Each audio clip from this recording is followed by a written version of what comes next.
بهترین بازنده برنده می شود و تألیف آقای تام هوگارد هستش. کتاب خیلی باحالیه و کامنت بذارید، لایک و ساب و اینا هم که انجام بدید و نظرتون رو بگید راجع به این سری محتواها چطوریه. سلام، داشتم کتاب باحال رو میخوندم، به فصل 6 رسیدم، قسمت مبارزه با انسانیت و میاد در رابطه با رفتار 90% مردم که اساساً توی ضرر هستن صحبت میکنه. بعد میگه که این افرادی نیستن که نامناسب باشن واسه معامله گری، ولی این افراد یه سری اشتباههای یکسان دارن و نوشته که وقتی 90% مردم شکست میخورند چیزی اشتباه است. در جدول تعداد انگشت شماری از الگوهای رفتاری را شناسایی کردم که فکر میکنم برای معامله‌گران مضر هستند. رفتاری که اغلب مشاهده میشود ناتوانی در تحمل ضرر است. و حالا اینو نوشته، من براتون عکس میگیرم میذارم. زیرش موارد باحالی رو نوشته. مثلا نوشته که امید در فهرست دلایل بالا زیاد آمده است. به قول معروف امید در آخرین لحظه میمیرد. ذهن ما برای مدیریت ریسک آماده نیست. ذهن ما یک هدف اصلی دارد: محافظت از ما در برابر درد واقعی. در یک معامله باز که باعث رفتن در ضرر می شود، ضمیر ناخودآگاه ما به ذهن خودآگاه ما می گوید که معامله را باز نگه دار. این پیام را تا جایی که می تواند پنهان می کند تا از نفسی که شکننده تر از حساب معاملاتی شماست محافظت کند. قسمت بعدی نوشته دوری از درد. تا زمانی که یک معامله بازنده باز است، این امید وجود دارد که آن معامله مثبت شود. لحظه‌ای که معامله در ضرر را می‌بندید، درد از دست دادن واقعی می شود. برخی استدلال می کنند که عمل بستن یک معامله بازنده نقطه‌ای است که می توانید زیان آن معامله باز را بپذیرید و روی معاملات دیگر تمرکز کنید. من شخصا با این استدلال موافقم. وقتی معامله بازنده‌ای دارم و دیگر به آن اعتقادی ندارم، بدترین کاری که میتوانم با خودم و روانم انجام دهم این است که شروع به امیدواری کنم.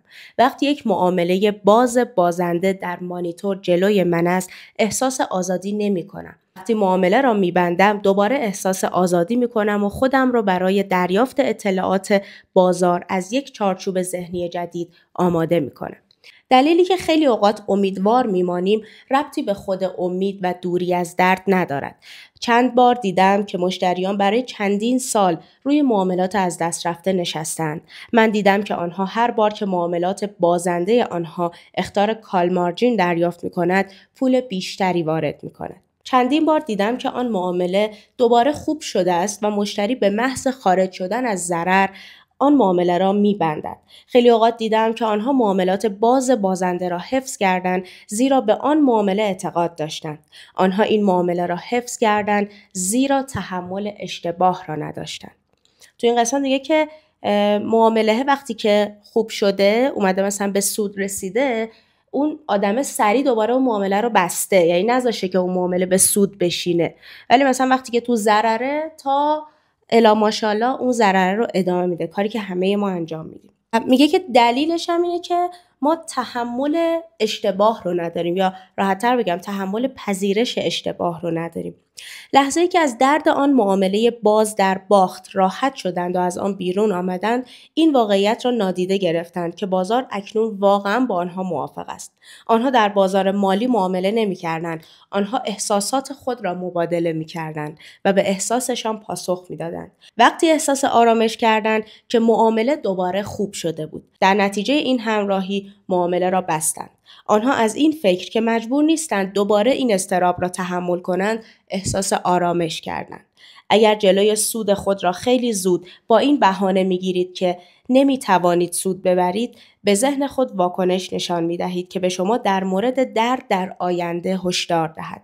اگر در یک معامله برنده هستید و اندازه سهام خود را کاهش می دهید، اساساً درد از دست دادن برخی از سودهای خود را پیش بینی می کنید. شما اکنون به طور منطقی دنبال دوری از درد هستید، حتی اگر در واقع هیچ اتفاق دردناکی رخ ندهد. اگر شک دارید که از یک چارچوب ذهنی فرصت طلبانه معامله می کنید یا از یک چارچوب ذهنی مبتنی بر ترس، به این سوال ساده پاسخ دهید. وقتی در معاملات در برد هستید، آیا حجم معاملات خود را افزایش می دهید یا حجم معاملات خود را کاهش می دهید. اکثریت قریب به اتفاق معامله‌گران زمانی که کارها خوب پیش می رود حجم معاملات خود را کاهش می دهند. زیرا می ترسند که معاملات برنده آنها در نهایت به پایان خط برسد. طرف دیگر این سکه این است که آنها اندازه معاملات خود را در طول یک اصلاح افزایش می دهند، چرا که فکر می کنند می توانند پول از دست رفته را پس بگیرند.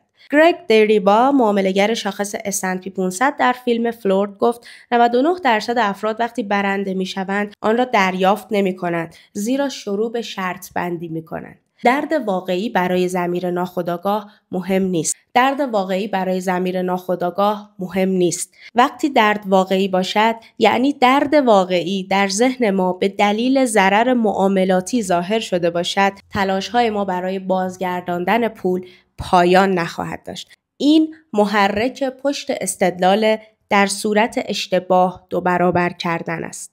در طول یک باخت به خود میگوییم که همیشه به پیروزی دوباره نزدیک شده ایم. بنابراین نتیجه طبیعی باید 2 برابر کردن تعداد سهام باشد تا چیزهایی را که از دست داده ایم دوباره به دست آوریم. دلیل واقعی 2 برابر کردن سهام در معامله در ضرر تلاش برای رهایی از درد است. اکنون پس از 2 برابر کردن تعداد سهام سعی نمی کنیم از درد دوری کنیم، چون با درد موجود سر و کار داریم و سعی می کنیم به آن حالت تعادلی برگردیم که بدون درد بودیم. شما از مشاهده میلیون ها معامله چیزهای زیادی یاد میگیرید. اگر میخواهید به عنوان یک معامله‌گر از بازارهای مالی شانس واقعی کسب درآمد را داشته باشید، من با تمام رشته‌های DNA در درونم معتقدم که باید طرز فکر خود را در مورد ترس، درد و امید تغییر دهید.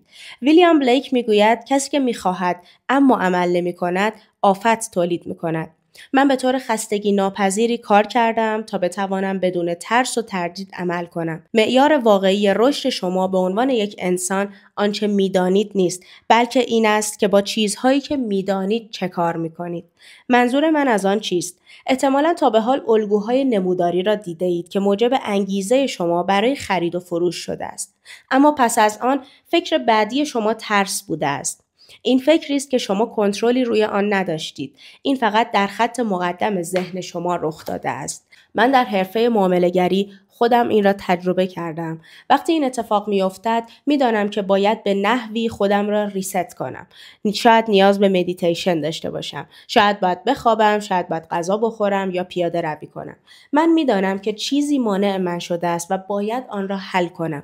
ذهن خلاق آزاد من به من دستور داد که کاری انجام دهم، اما غریزه ترس من بلافاصله به من هشدار داد که از این کار پیروی نکنم، زیرا ممکن است در ادامه ببازم. واقعا مهم نیست که این معامله باعث از دست دادن پول شما می شود یا برای شما درآمد ایجاد می کند. اینها افکار بعدی هستند. در واقع توجیه هستند.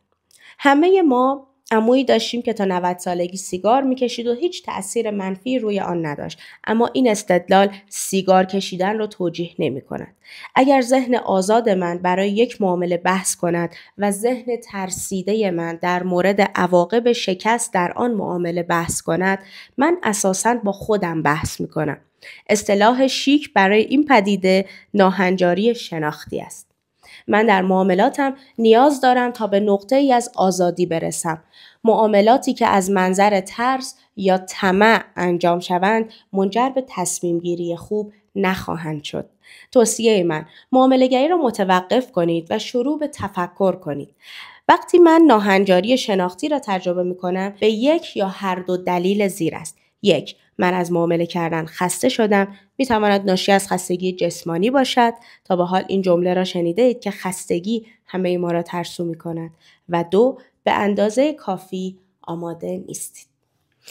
این کتاب حتما بخونید. کتاب باحالیه. بهترین بازنده برنده می شود و تألیف آقای تام هوگارت هستش.